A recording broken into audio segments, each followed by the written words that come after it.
Saint-Laurent, ils nous viennent de Cayenne, ils nous viennent de la région de Cayenne, ils nous viennent même du Brésil. On est très heureux de les accueillir, ce sont nos invités ce soir. Ils nous font l'amitié d'une petite visite. Les acteurs de l'album Bagavaval sont en notre compagnie. On commence tout de suite par ceux qui viennent de Saint-Laurent. C'est Patrick Cresson.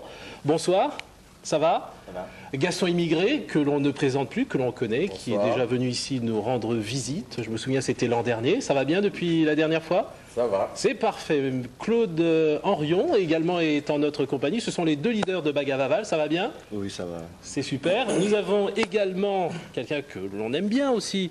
C'est Monsieur Placide. Comment allez-vous? Ça va très bien. Vous êtes aussi à l'origine de cet album? Tout à fait. C'est vrai que je suis le réalisateur du disque Bagavaval.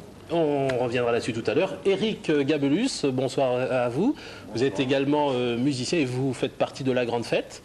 Voilà. Et nous allons donc aller au Brésil également avec Monsieur Torquinho, qui est conseiller auprès du gouverneur de l'Amapá et qui viendra nous parler carnaval, comment il voit le carnaval ici en Guyane peut-être et puis surtout dans votre région. Bonsoir et bienvenue. Bonsoir. Monsieur Torquinho, est-ce que vous connaissez, vous, un petit peu, on connaît ici en Guyane en tout cas la musique brésilienne, la musique carnavalaise brésilienne. Est-ce que vous, dans l'état d'Amapá, est-ce que vous avez des échos de la musique guyanaise?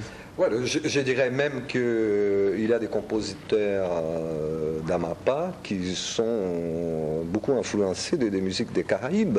Ouais. D'ailleurs, je vous rappelle les noms d'un compact disque d'un ensemble qui s'appelle Amapari, très très intéressant, qui balaye une palette assez large de musique brésilienne, y compris, on voit qu'ils sont très influencés par la musique guyanaise, des Caraïbes, c'est très très intéressant. Au fait, on est très proche et très loin. L'Amapá étant aussi la Guyane brésilienne, on est quand même très proche, très loin. Je pense que le métissage avec le temps, on va se connaître mieux, quoi. Très bien. Il est déjà temps. Il est déjà temps. Je vais vous demander, est-ce que vous avez, depuis votre arrivée en Guyane, écouté déjà quelques CD de nouveautés de musique guyanaise? Moi, je vous propose tout de suite de jouer, moi, par contre, au 30 23 24, donc pour repartir dans quelques instants avec, pourquoi pas, le cadeau que nous vous offrons ce soir, donc au 30 23 24. Alors, rappelez-vous, ça a été un tube en 1994. Écoutez, surtout regardez, et vous allez devoir nous donner tout simplement le titre de cette chanson qui a été un tube en 94. On y va.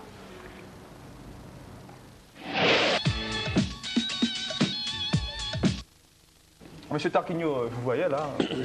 Alors, est-ce que vous avez déjà été dans nos nombreux dancing? Enfin, il y en a que deux pour l'instant qui marchent très fort le samedi. Est-ce que vous avez déjà été faire un tour dans nos dancing le samedi soir? Non, j'ai pas eu l'occasion. Vous n'avez pas eu l'occasion? Je viens d'arriver quand même. Ah, mais j'espère que dès demain soir, vous allez remédier. Oui, bien sûr. J'irai bien, bien sûr. Samedi soir, je compte sur vous pour... Alors, vous êtes ici donc, pour nous parler en tout cas de l'inauguration d'un sambodrome qui aura lieu donc très prochainement, les 7, 8 et 9 février. Les jours de carnaval, on va inaugurer le sambodrome de Macapá. Un sambodrome comme un vélodrome, il est pour les vélos. Oui, et le sambodrome, il est pour la samba. C'est pour la samba. Alors, le sambodrome du côté de l'Amapá, est-ce que c'était une demande du niveau des groupes? Oui, parce que Macapá, quand même, elle comporte 9 grandes écoles de samba. Donc il y a les gens, ainsi que pour les équipes de football, il y a des gens qui sont partisans d'une école de samba. Il y en a 9 importantes à Macapá, de la 5 dans la première division, 6 dans la deuxième division. Chaque école les défilés de chaque école comportent à peu près 1200 personnes déguisées, etc. En plus, il y a une batterie de 300 personnes, divisées chaque école en plusieurs blocs. Il y a chaque année, chaque école, les thèmes, elle a un thème, c'est-à-dire... Ça peut être un hommage à une personne, ça peut être... Et cette année chaque école choisit faire un hommage à une personne, faire un hommage à une déesse de l'Amazonie, par exemple. Donc tout ça, les paroles de la musique, les déguisements, les chants allégoriques, eux, ils ont un rapport avec un thème. Alors, c'est un sambodrome qui pourra accueillir combien de personnes? Les sambodromes, je ne sais pas exactement, mais c'est pour 10 000 personnes à peu près. Il fait 300 mètres de longueur. Combien de longueur? 300 mètres de longueur, ce sont 2 gradins, à peu près 300 mètres de longueur, comme une sorte d'avenue.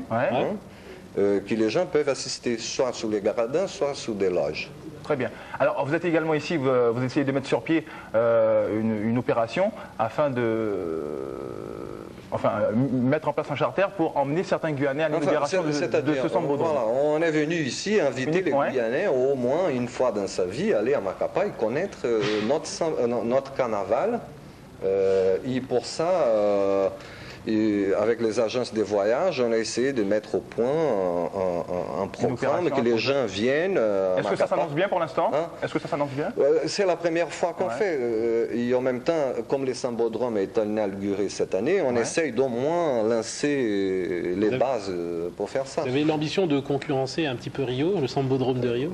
Non, au moins dans la joie. Au moins dans la joie. Nico? Oui, je crois qu'il a deux particularités ce sambodrome. La première, c'est qu'en dehors de pendant le carnaval qui va abriter une école, ça c'est très bien. Et l'autre, je crois qu'il est situé juste sur l'équateur, c'est ça? Ah oui, en plus on va danser sous la ligne de l'équateur, c'est-à-dire on va traverser tout au long de la ligne de l'équateur. D'ailleurs, Macapa, c'est une ville qui est sous la ligne de l'équateur, au bord du fleuve Amazon, il ne faut pas oublier, et qui a un stade de football sous la ligne de l'équateur, c'est-à-dire qu'une équipe joue sur l'hémisphère nord et l'autre joue sur l'hémisphère sud. Alors, je vous propose tout de suite de découvrir quelques nouveautés brésiliennes avec Nico. Entre autres. On va parler d'actualité musicale. Bon, déjà, avant d'arriver au Brésil, il y a un disque qui est sorti cette semaine qui s'appelle Un Tel, qui nous est arrivé. Donc c'est un disque un peu éclectique qui regroupe beaucoup de grands noms de la musique aux Antilles, notamment Jean-Luc Goinel, Yannick Voyer, Marc Corentin, Suzy Trébeau. Au cœur, il y a Tatiana Miat, Tony Chasseur. Un Tel, enregistré et mixé au studio Hibiscus, un album pour faire la fête et à écouter. Très bien. Ensuite, on va parler de reggae.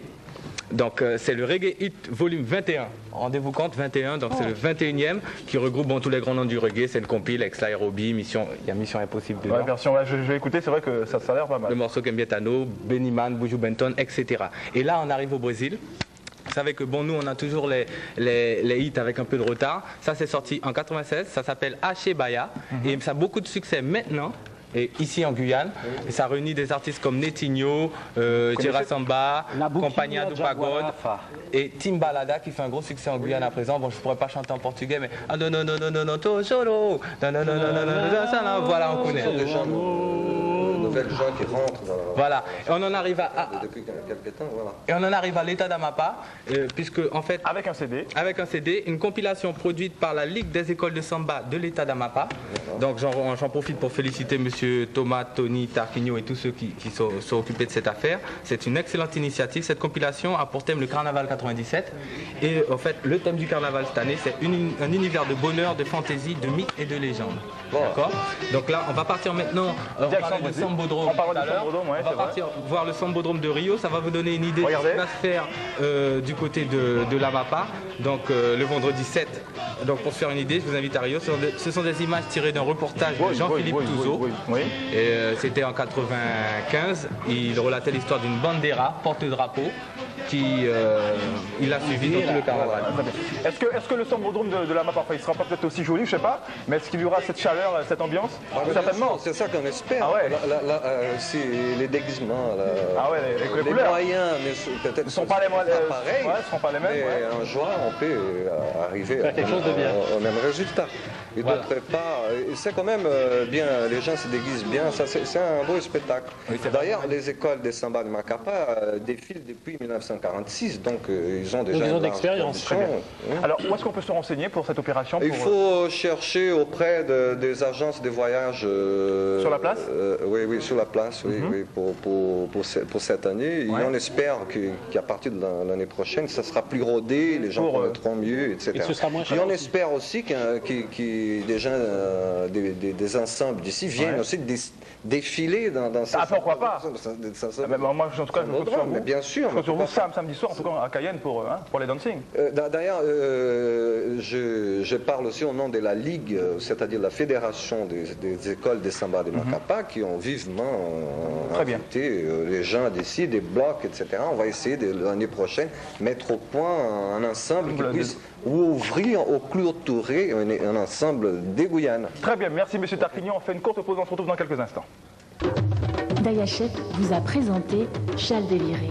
L'actualité de ce dimanche, j'en discutais avec mon invité, c'est aussi le carnaval. Et parmi les nombreux groupes du Carnaval 97 figurent comme chaque année les groupes brésiliens. Cette année encore, les couleurs, la chaleur et les costumes du Brésil sont dans nos rues. Reportage Thierry Belmont. Comme tous les groupes carnavalesques, les groupes brésiliens ont eux aussi un quartier général. Lieu de rencontre, des derniers préparatifs, maquillage, musique, tout est soigneusement assemblé. Pour l'instant, l'ambition c'est de montrer une bonne musique et de montrer une bonne ambiance pour tout le monde. Comment vous choisissez les costumes? On choisit le costume par on fait le thème. Au Brésil on dit thème, quoi. C'est par rapport à la chanson qu'on va chanter. Alors par rapport à la chanson, si la chanson parle, comme cette année la chanson parle de l'Amazonie, des Indiens, des trucs comme ça, les costumes c'est basé sur les Indiens de l'Amazonie. Et quand les tigres du Brésil font la fête, voilà ce que ça donne.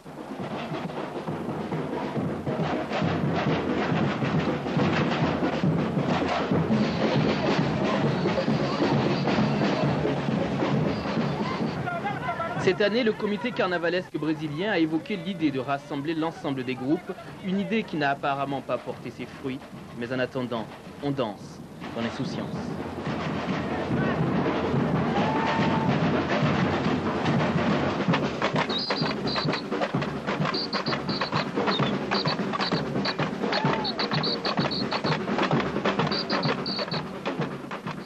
Thomas Tarquinio, bonsoir. Est-ce que vous imaginiez, en venant en Guyane, de voir le carnaval brésilien aussi présent dans les rues de Cayenne? Non, pas du tout. Pas du tout. Vous avez rencontré la communauté? Non, on n'a pas eu l'occasion de le rencontrer, sauf de la voir dans la rue.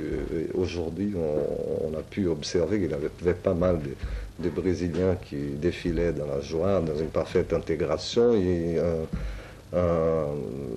montrant une autre façon du carnaval qui est tout à fait différente de vôtre, qui est d'ailleurs très charmant et très spécial. Ça veut dire que ce carnaval prend une dimension tout à fait régionale et c'est peut-être un des échanges culturels mis en place de fait de la coopération entre l'État d'Amapá et la Guyane. C'est un des premiers. Disons qu'on espère que, parce que comme je vous ai dit tout à l'heure, l'Amapá c'est la Guyane brésilienne, et on se connaît très peu. Et à travers la culture, ce serait à travers les carnavals et ces genres d'échanges, on pourrait nous faire connaître mieux. Et d'ailleurs, je peux vous dire que les Brésiliens connaissent mieux les Guyanais, parce qu'ils sont là, ils sont 20 000 personnes à peu près, non? Tandis que les Guyanais ont très peu d'occasion d'aller au Brésil ou en Amapá. Alors, il est vrai que jusqu'à présent, jusqu'à ces derniers temps, il était difficile d'accès direct à l'Amapá parce qu'il n'y avait pas de ligne aérienne directe. Bon, les choses se mettent en place, il y a maintenant une liaison aérienne régulière. Le carnaval, vous pensez que cet échange culturel peut se faire bientôt à l'occasion de ce carnaval 97 ou faudra-t-il attendre Non, l'année déjà, prochaine? vous pouvez aller au carnaval pour connaître et assister à l'inauguration du Sambodrome de Macapá. C'est un lieu spécial créé pour ce genre de fêtes. C'est la première fois, ça n'existait pas. C'est la première fois, ça n'existait pas. Où il y aura des défilés de 11 écoles de samba. Chaque école de samba comporte 1400 personnes, un ensemble de percussions de 300-400 batteurs, tout le monde vient déguisé, chaque école elle a un thème, etc. Est-ce que les écoles de samba de Guyane sont invitées également? Oui, on voudrait bien pour l'année prochaine voir si on ouvre, on fait la clôture du carnaval avec un ensemble de Guyane. Ça serait très très intéressant. On a même discuté avec les représentants de la Ligue des écoles de samba ici, qui étaient très très étonnés de voir la joie aujourd'hui dans les rues de Cayenne. Vous recevrez également, bien sûr, le carnaval guyanais lui-même, traditionnel, à la fin de ce défilé. Est-ce que c'est pour cette année, pour l'an prochain peut-être? Non, pour cette année, il y a déjà la possibilité pour ceux qui veulent partir avec des agences de tourisme. Il y a de venir voir, ils auront l'hôtel, les entrées pour les sambodromes, etc. Et on m'a même dit qu'il y a couru, il y a 26 couples des Guyanais des Kourous qui vont défiler, y compris parce qu'on peut y défiler dans une de ces écoles-là. Donc cette année, on essaye de au moins présenter, y inviter, et pour l'année prochaine, être plus rodé. D'accord. Alors, on va laisser le carnaval un petit peu. Je sais que vous êtes venu faire la promotion de votre Sambodrome et du carnaval 97 de l'État de l'Amapá. Moi, je voudrais un petit peu élargir le débat sur la coopération régionale entre ces deux régions, parce que, bon, l'Amapá et la Guyane, c'est la même région géographique, mais ce sont deux pays différents. Alors, voilà. Quels sont les objectifs du gouverneur de l'Amapá ou du gouvernement brésilien pour que cette coopération, dont l'accord a été signé il y a quelques mois à Paris, prenne forme effectivement? Quelle serait votre part à vous dans l'avancée de cette coopération régionale? Voilà, cette coopération s'inscrit dans un accord de coopération qui a été signé par les gouvernements brésiliens et le gouvernement français lors de la visite du président Cardoso à Paris. Donc, parce que l'Amapá, ce n'est pas un État indépendant, donc ça dépend du gouvernement fédéral. Et l'État de l'Amapá, dans ce cadre, a pris contact avec les conseils généraux, les conseils régionaux, avec les préfets, avec plusieurs... Oui, on a vu le déplacement. Alors moi, tout de suite, je veux rentrer dans le détail. Quels sont les domaines de coopération qui sont possibles tout de suite? On a vu les échanges culturels. Est-ce que c'est le sport, la santé, l'éducation? Qu'est-ce qui peut... On a des priorités par rapport, par exemple, dans le domaine de la pêche, pour des investisseurs guyanais qui prétendent investir dans l'Amapá pour exporter ici, augmenter la valeur ajoutée aux produits de la pêche de l'Amapá. On connaît aussi dans le domaine de l'environnement que ça serait très intéressant parce que nous sommes tous l'Amazonie et c'est une préoccupation importante dans tout le monde de préserver nos massifs forestiers. Donc on envisage peut-être de créer avec vous. Vous allez créer un parc national guyanais. L'étendre au Brésil. Et essayer de faire un parc à la frontière de la grande région amazonienne. Oui, ça serait intéressant. La santé, je sais qu'il y a des infirmières qui sont allées dans l'État d'Amapá pour une formation, ou en tout cas... Pour faire une formation aux infirmières là-bas, et ensuite ces infirmes sont venues à Macapá, à Cayenne, pour continuer cette formation. C'est une ébauche, mais on espère que ça va continuer dans les temps. Voilà, et on termine avec l'éducation. Donc il y a aussi des élèves guyanais qui sont partis ou qui vont partir en juillet à Macapá, et au retour viendront des étudiants, des collégiens de l'Amapá brésiliens qui viendront en Guyane. Et échange de professeurs aussi pour les langues. Non, ça c'est un des domaines qu'il va falloir mettre en place parce que l'Amapá, il a une demande très très importante pour la connaissance du français. Et on a été informé qu'ici, il y a un manque aussi des professeurs de français, notamment des portugais, notamment pour tous ces descendants. De très nombreux domaines dans lesquels nous aurons l'occasion d'y revenir plus largement. Thomas Tarquinio, je vous remercie. Je vous invite quand même à regarder le carnaval guyanais traditionnel.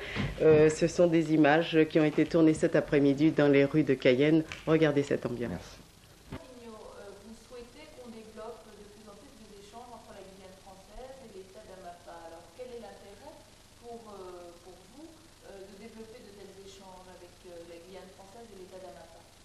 Le problème, c'est que l'État d'Amapá, comme étant les Guyanes brésiliennes, non, ça fait partie des Guyanes brésiliennes, ont toujours été des enclaves. L'Amapá, au même titre que la Guyane française, que les Suriname, la Guyane georgetown, ont été des enclaves, des îles qui ont n'ont toujours eu des rapports avec, disons, entre eux. Donc pour l'Amapá, c'est très intéressant aujourd'hui de se tourner vers ses frères des Guyanes pour intensifier non seulement ces relations culturelles, déjà que l'histoire de cette région c'est la même, mais surtout avoir aussi des rapports économiques plus importants. C'est-à-dire que l'Amapá est trop loin du centre sud brésilien, riche, et vraiment très proche du Vaud. Donc c'est important de commencer à avoir des rapports les plus intenses possibles. D'autre part, l'Amapá c'est une région économiquement en expansion. La population a augmenté énormément ces 20 dernières années, qui est passé de 150 000 à 700 000. Et bientôt, la MAPA aura 1 million, 1,2 million d'habitants. Donc ça commence à devenir un marché important et qui a besoin d'avoir des rapports avec ses voisins. Dans quel domaine verriez-vous des échanges pouvant se tisser entre la Guyane et la MAPA? Bon, déjà dans les domaines culturels, ça serait très important d'échanger des professeurs de français, parce qu'il y a une demande assez grande pour l'apprentissage du français en Amapa, qui s'explique parce qu'il y a pas mal de familles qui ont des familles qui, ses fils ou ses parents sont ici. Et d'autre part, ici, apparemment, il existe une demande assez importante pour l'apprentissage du portugais pour les Brésiliens résidents, déjà dans ces domaines. Dans les domaines du tourisme, d'écotourisme, il y a la possibilité on a présenté auprès de l'ambassade française à Brasilia un projet pour développer l'écotourisme. Dans les domaines de l'énergie, il y a la possibilité de mettre en place une centrale hydroélectrique avec un joint venture entre une entreprise française et une autre brésilienne pour exploiter l'hydroélectricité sur les fleuves Oyapock. On a aussi dans les domaines de l'environnement, très important, parce que la France est en train de créer les plus grands parcs national des Guyanes. On envisage aussi au Porto, à la frontière de la Guyane, avec le Brésil, créer un parc aussi, en formant une espèce de parc binational. Il y a aussi dans les domaines de la pêche et des sciences et technologies avec les CNRS pour la mise en place d'un observatoire du fleuve Amazone sous l'embouchure de l'histoire.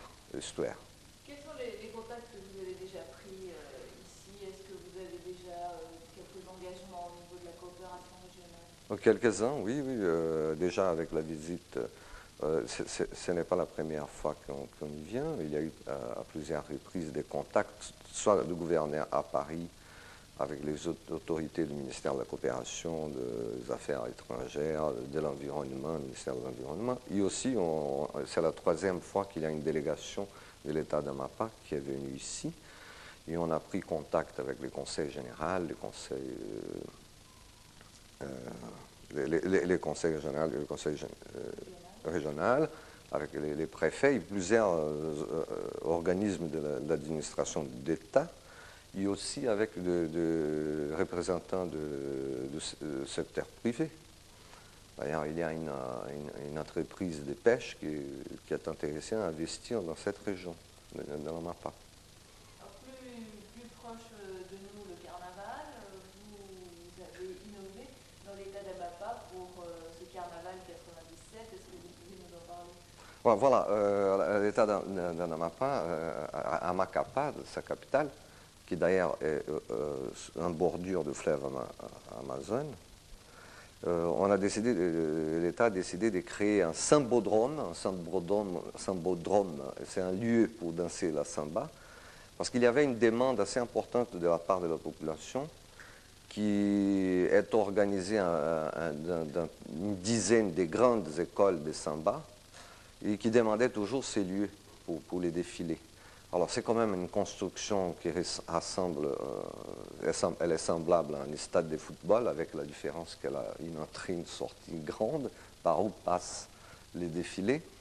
Et c'est pour cette inauguration, c'est toujours un spectacle très organisé et qui est beau à voir et à participer. C'est pour ça qu'on est venu ici, pour inviter la population de Guyane à venir au moins une fois dans sa vie à connaître et à participer dans ces carnavals. Est-ce que vous avez organisé le voyage avec des tours opérateurs au départ de la Guyane pour pouvoir Oui, des tours opérateurs de Macapa se sont mis en contact avec des agences de voyage ici pour vendre des programmes comme ça. C'est-à-dire que la personne peut acheter dans une agence de voyage les billets, l'hôtel, l'alimentation, l'accompagnement et des entrées pour aller au Sambodrome aussi. Y compris si les gens veulent danser, participer dans une école de samba, c'est tout à fait possible. C'est-à-dire que, parce que l'école de samba, chacune fait 1200, 1400 personnes à défiler, donc un ensemble de percussions de 300, 400 personnes, divisé en plusieurs groupes. Et dans certains groupes, c'est parfaitement possible que les gens qui viennent de l'extérieur dansent et défilent avec le reste de la population. Si j'ai bien compris, c'est de l'ordre de 400 reais, de l'ordre de 3000 francs, 2500, 3000 francs par personne, il me semble, quelque chose comme ça. Ben, ça serait à voir dans les agences de voyage. D'accord. Donc votre souhait pour cette année 97, c'est qu'on développe véritablement une coopération entre les deux États, entre la Guyane française et la MAPA. Oui, mais je suis très confiant parce que c'est extraordinaire quand même. On est aux confins de l'Amazonie. Aux confins de l'Amazonie, on va retrouver une frontière commune qu'on pourrait dire que d'un côté c'est les Mercosur, de l'autre côté c'est la communauté économique européenne. Je ne sais pas, c'est quand même extraordinaire cette idée. Alors il faut augmenter les rapports, les relations entre nous. C'est très important, je pense, pour vous et pour nous aussi. Il ne faut plus qu'on continue à vivre dos à dos, à mon avis.